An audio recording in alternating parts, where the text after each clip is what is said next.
बोला बोला डमरू वाले बाबा की। सबटा सोमवारी कल है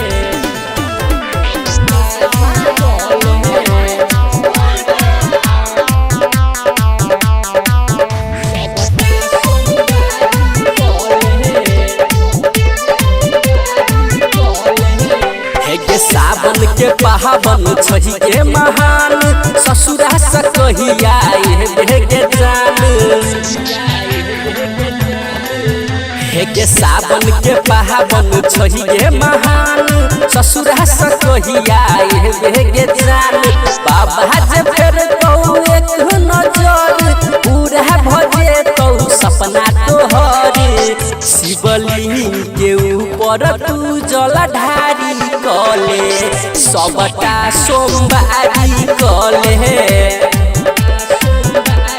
हे गए सबटा सोमवारी कले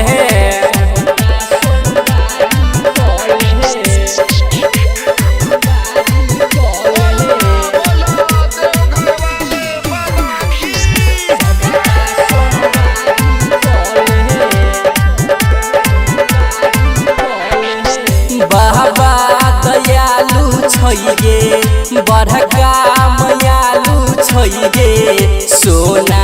के लंका दिलकै बाबा त्रिपुरारी छइगे भांग धतूरा तू बनाइली है गे गेरुआ सरिया बाजार से मंगाइली है गे करई ध्यान कहै छी हम बात पकनी करई विचार शिवलिंग के ऊपर तू जल ढारी कले सबटा सोमवारी कले हे गई सबटा सोमवारी कले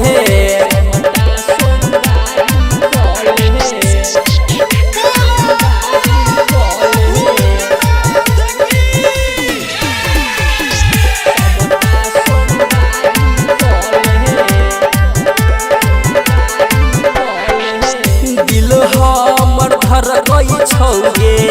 नैन बड़ी तरसई छौगे जलवा चढ़ावे खातिर मन बड़ी तरपई छौगे सोचली जोरे जोरे कहा बदले हे दी मंगाई भोला बाबा के नाम सगेले हे दी उठाई ओ मोहरोहित कहै छौ तोरा चंदन के संगे अर्जी लगाई शिवलिंग के ऊपर तू जल ढारी कले सबटा सोमवारी कले।